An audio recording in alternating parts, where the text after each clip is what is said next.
So we've completed our filming of 5 different ways of daily inspiration that I find useful, that make sure that I'm inspired 80% of the time, every day, work, life, home, all of the time. And it's thanks to Robbie and Sue, who's Nigel's partner, for allowing us to do this this morning. We've done it in breakneck time.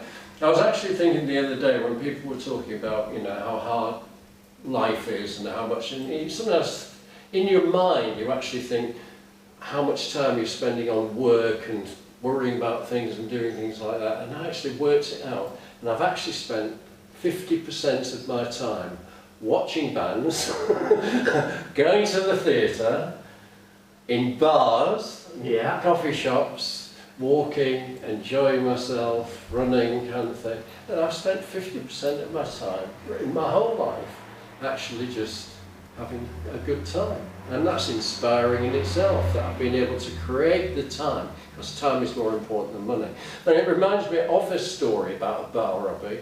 You've probably heard this one before, but I had a friend that I used to spend a lot of time with, and I used to call him One for the Road Steve, because we used to go into bars and he always used to say, "One for the road, Tony," and we used to stay there a lot longer than we should have done. And one night he said to me, look, it's about 11:30 or what, I said, I must get back. He said, well, wife gives me hell every time I go back. And I said, well, how do you go home? And she said, well, what I do is I switch the engine off, so I quietly go into the drive, and then I carefully open the door silently, and then I creep up the stairs, and then it doesn't work, and I get hell. So it says, well, you're doing it all wrong, mate. Look, what you do is you screech with the car into the drive, you actually slam the door shut, you stamp up the stairs, and you go, I'm in the mood for love.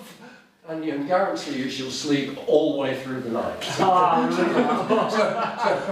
Basically, but thank you very much, Robbie. When do we open? Grind and Tonic. We don't have an official date, but expect us to be open around the middle of October, definitely before the end.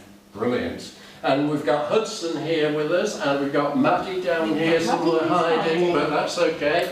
And it's been absolutely great. Thanks for doing it. We're really looking forward to our pop-up chefs and all your wonderful cocktails and your amazing food. This guy is a brilliant chef in his own right. So it's going to be absolutely wonderful. Can't wait to see you. Thank you all very much indeed. Thank you.